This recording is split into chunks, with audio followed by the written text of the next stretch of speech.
Naviae,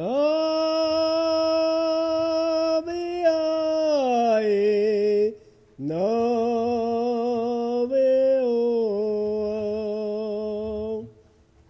Naviae, Navio,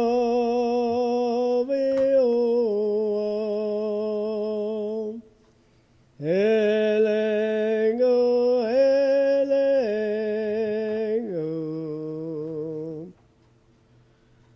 Hey everybody, what's up?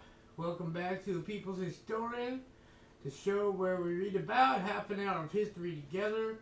My name, as you know, is Jason Kishinev, and we are starting Chapter 8 of an Indigenous People's History of the United States by Roxanne Dunbar Ortiz. Remember, if you like this show, if you like the episode, hit the like button and the subscribe button, and hit that notification bell so you're notified when I make a new video. Let's dig in. Chapter 8, Indian Country. And the quotation at the beginning: "Buffalo were dark, rich clouds moving upon the rolling hills and plains of America, and then the flashing steel came upon bone and flesh." Simon J. Ortiz from Sand Creek. The U.S. Army on the eve of the Civil War was divided into 7 departments, a structure designed by John C. Calhoun during the Monroe administration. By 1860, 6 of the 7 departments, comprising 183 companies, were stationed west of the Mississippi, a colonial army fighting the indigenous occupants of the land. In much of the western lands, the Army was the primary U.S. government institution. The military roots to institutional development run deep. President Abraham Lincoln was inaugurated in March 1861, 2 months after the South had seceded from the Union. In April, the Confederate States of America seized the Army base at Fort Sumter near Charleston, South Carolina. Of more than 1,000 U.S. Army officers, 286 left to serve the CSA, or Confederate States of America, half of them being West Point graduates, most of them Indian fighters, including Robert E. Lee. 3 of the 7 Army Department commanders took leadership of the Confederate Army. Based on demographics alone, the South had little chance of winning, so it is all the more remarkable that it persisted against the Union for more than 4 years. The 1860 population of the United States was nearly 32 million, with 23 million in the 22 northern states and about 9 million in the 11 southern states. More than a third of the 9 million Southerners were enslaved people of African heritage. Within the CSA, 76% of settlers owned no slaves. Roughly 60 to 70% of those without slaves owned fewer than 100 acres of land. Less than 1% owned more than 100 slaves. 17% of settlers in the South owned 1 to 9 slaves, and only 6.5% owned more than 10. 10% of the settlers who owned no slaves were also landless, while that many more managed to barely survive on small dirt farms. The Confederate Army reflected the same kind of percentages. Those who, even today, claim that states' rights caused Southern secession in the Civil War use these statistics to argue that slavery was not the cause of the Civil War. But that is false. Every settler in the southern states aspired to own land and slaves, or to own more land and more slaves. as both social status and wealth depended on the extent of property owned. Even small and landless farmers relied on slavery-based rule. The local slave plantation was the market for what small farmers produced, and planters hired landless settlers as overseers and sharecroppers. Most non-slave owning settlers supported and fought for the Confederacy. Lincoln's free soil for settlers. Abraham Lincoln's campaign for the presidency appealed to the vote of land-poor settlers who demanded that the government open indigenous lands west of the Mississippi. They were called free soilers, in reference to cheap land free of slavery. New gold rushes and other incentives brought new waves of settlers to squat on indigenous land. For this reason, some indigenous people preferred a Confederate victory, which might divide and weaken the United States, which had grown even more powerful. Indigenous nations in Indian Territory were more directly affected by the Civil War than anywhere else.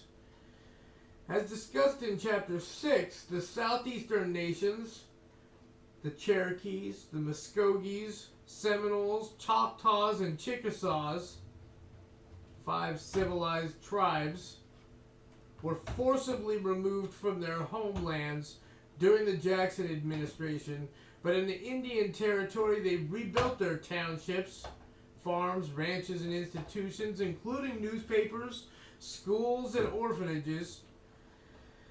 Although a tiny elite of each nation was wealthy and owned enslaved Africans and private estates, the majority of the people continued their collective agrarian practices.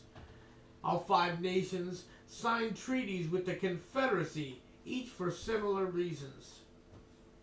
Within each nation, however, there was a clear division based on class, often misleadingly expressed as a conflict between mixed bloods and full bloods.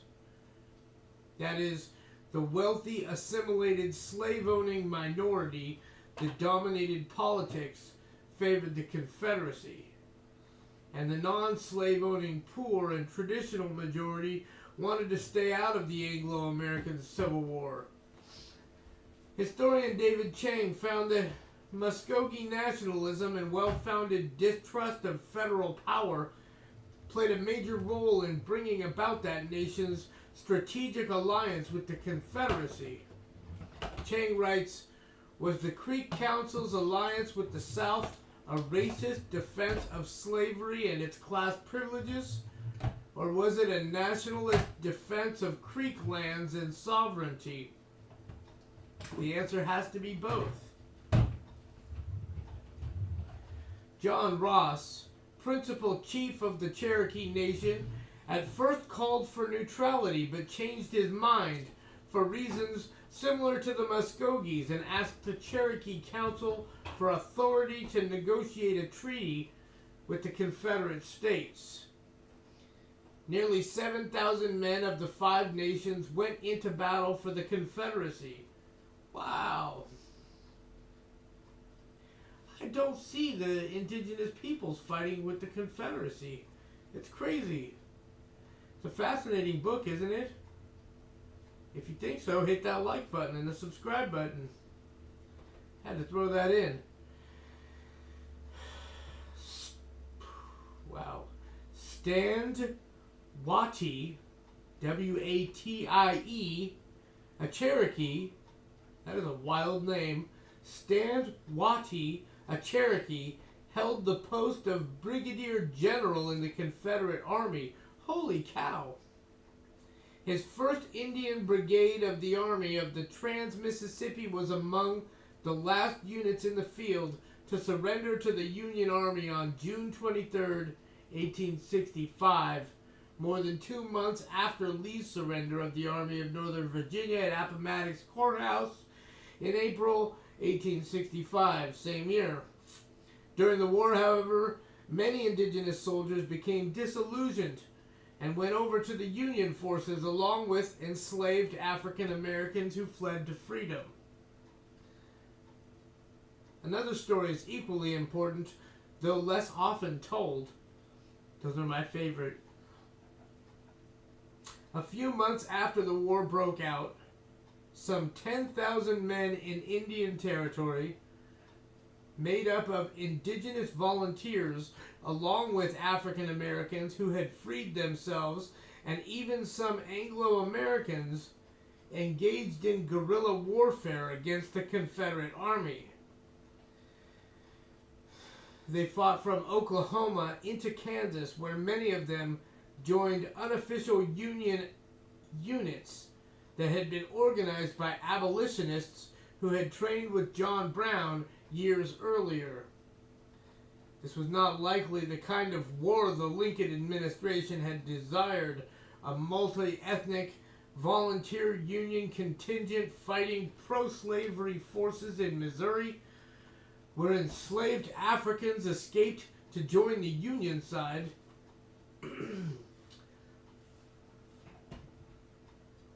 And in case you missed it from People's History of the United States by Howard Zinn, Abraham Lincoln said if he could save the Union and not free any slaves, he would do it. If he could save the Union and free all the slaves, he would do it. If he could save the Union and free some of the slaves and leave others enslaved, he would do that too. It wasn't about freeing slaves for him. He was just trying to save the Union.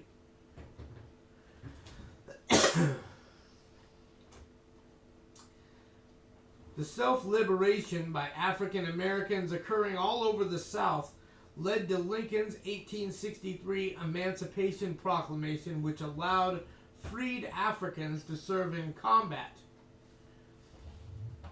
In Minnesota, which had become a non-slavery state in 1859, the Dakota Sioux were on the verge of starvation by 1862, when they mounted an uprising to drive out the mostly German and Scandinavian settlers. Union Army troops crushed the revolt, slaughtering Dakota civilians and rounding up several hundred men. 300 prisoners were sentenced to death. But upon Lincoln's orders to reduce the numbers, 38 were selected at random to die in the largest mass hanging in U.S. history.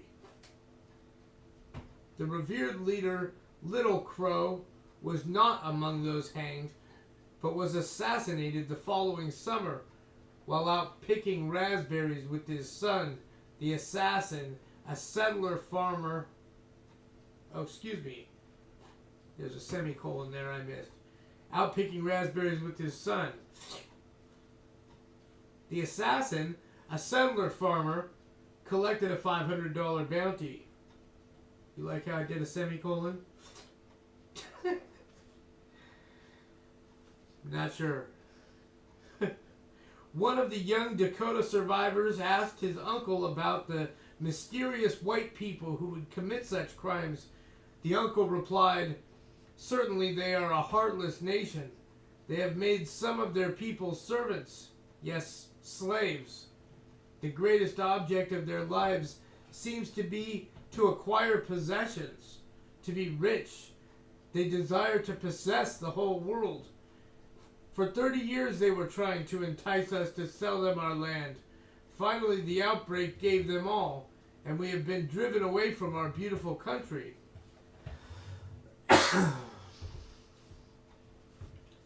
The genocidal army of the West.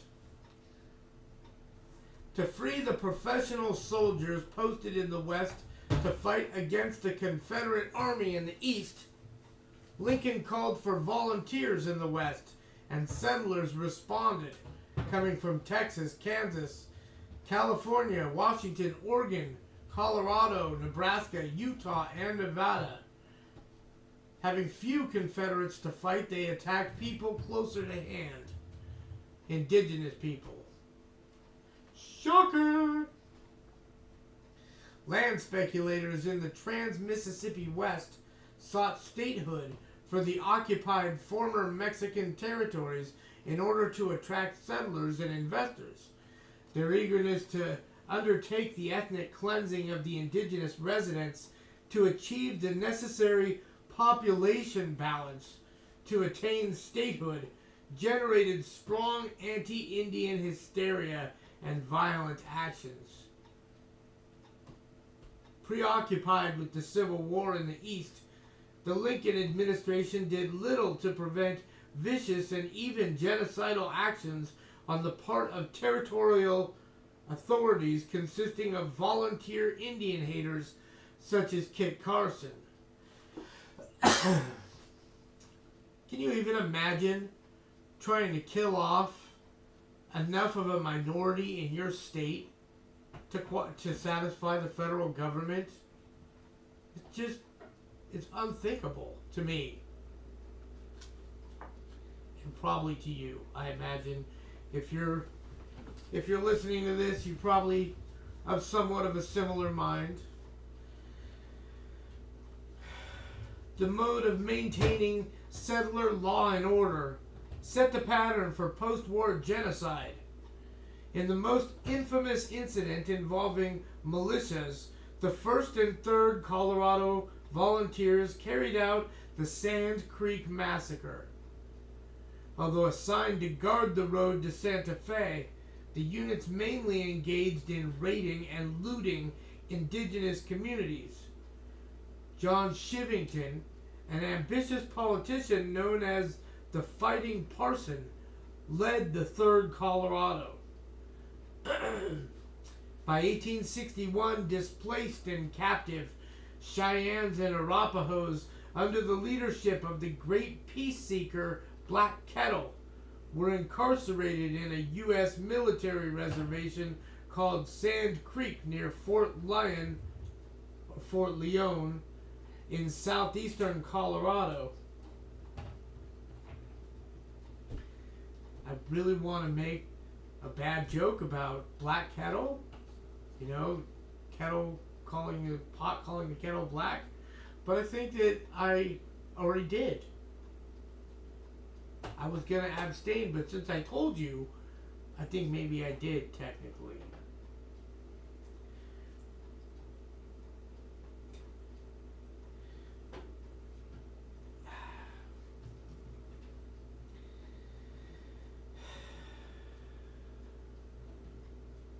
They camped under a white flag of truce and had federal permission to hunt buffalo to feed themselves.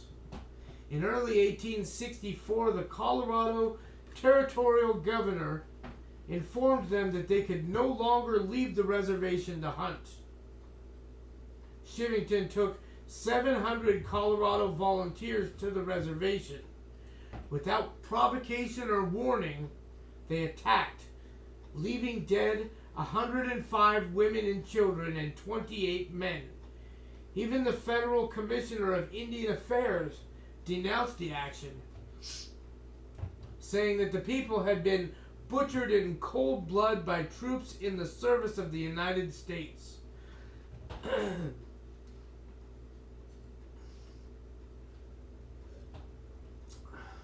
In its 1865 investigation, the Congress Joint Committee on the Conduct of the War recorded testimonies and published a report that documented the aftermath of the killings.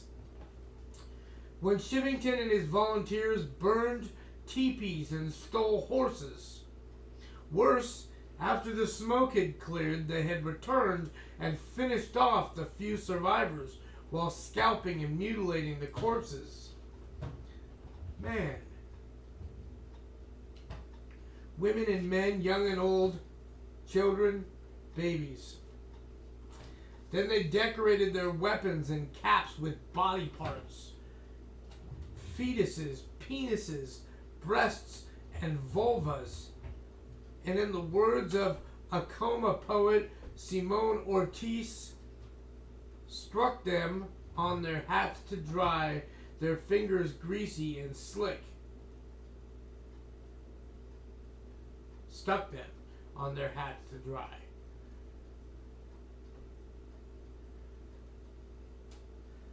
I think that is one of the most revolting things I've ever heard.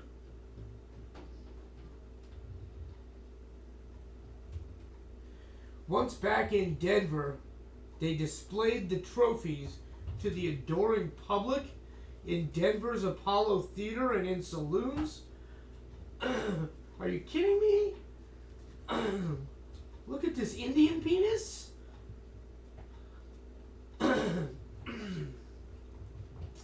Yet despite the detailed report of the deeds, neither Shivington nor any of his men were reprimanded or prosecuted, signaling a free field for killing.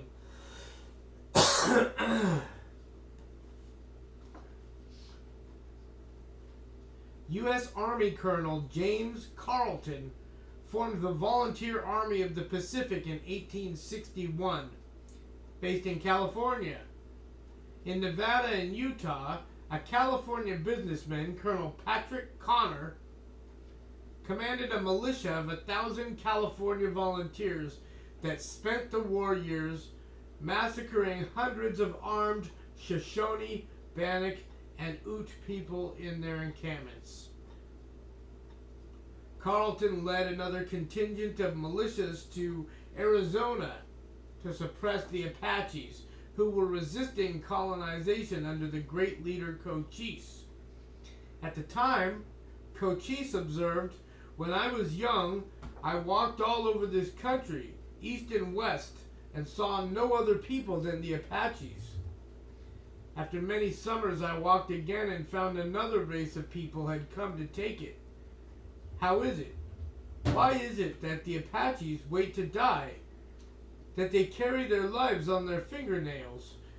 The Apaches were once a great nation. They are now but few. Many have been killed in battle." Following a scorched earth campaign against the Apaches, Carleton was promoted to the rank of brigadier general and placed in command of the Department of New Mexico. He brought in the now seasoned killing machine of Colorado volunteers to attack the Navajos, on whom he declared total war.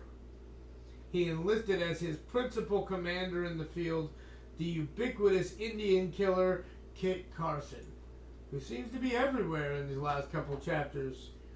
With unlimited authority and answering to no one, Carleton spent the entire Civil War in the Southwest engaged in a series of search and destroy missions against the Navajos.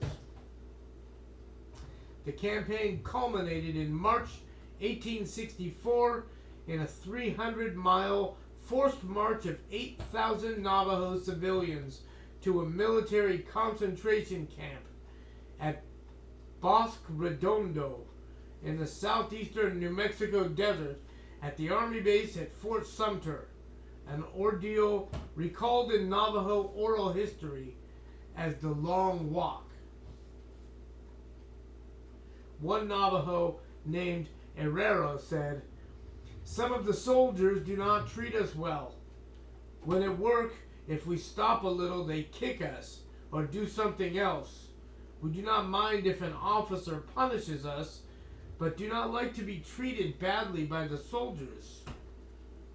Our women sometimes come to the tents outside the fort and make contracts with the soldiers to stay with them for a night and give them $5 or something else, but in the morning they take away what they gave them and kick them off. This happens most every day."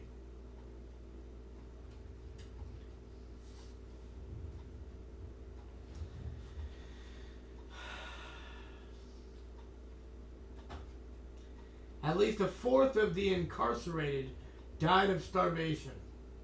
Not until 1868 were the Navajos released and allowed to return to their homeland in what is today the Four Corners area.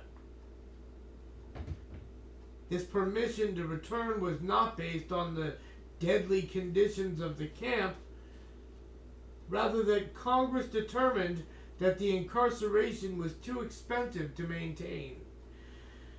For those noble deeds, Carleton was appointed a major general in the U.S. Army in 1865. Now he led the 4th Cavalry in scorched earth forays against Plains Indians. These military campaigns against indigenous nations constituted foreign wars fought during the U.S. Civil War, but the end of the Civil War did not end them.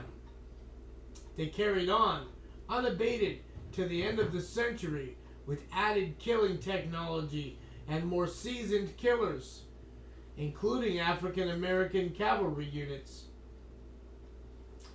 Demobilized officers and soldiers often could not find jobs, and along with the new generation of young settlers, otherwise unemployed and often seeking violent adventure, they joined the Army of the West, some of the officers accepting lower ranks in order to get career Army assignments. Given that war was centered in the West and that military achievement had come to foster prestige, wealth, and political power, every West Point graduate sought to further his career by volunteering in the Army. Some of their diaries echo those of combat troops in Vietnam, Afghanistan, and Iraq, who later were troubled by the atrocities they witnessed or committed. But most soldiers persevered in their ambition to succeed. Prominent Civil War generals led the Army of the West, among them Generals William Tecumseh Sherman, Philip Sheridan, to whom is ascribed the statement, "The only good Indian is a dead Indian," George Armstrong Custer, and Nelson A. Miles, with an M, Miles.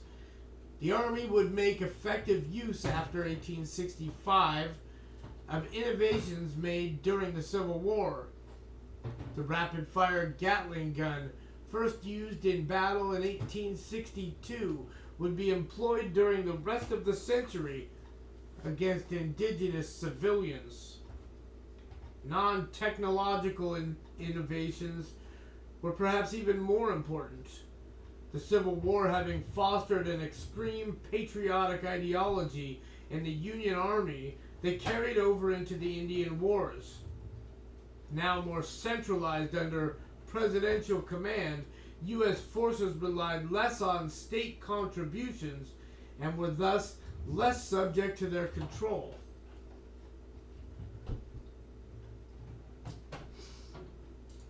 The prestige of the Department of War rose within the federal government so that it had far more leeway to send troops to steamroll over indigenous peoples who challenged U.S. dominion. I think that trend never stopped, because I'm pretty sure that the War Department now does whatever the hell it wants. The Union Army victory over the Confederate Army transformed the South into a quasi-captive nation, a region that remains the poorest of the United States well over a century later. The situation was similar to that in South Africa 2 decades later, when the British defeated the Boers, descendants of the original 17th century Dutch settlers.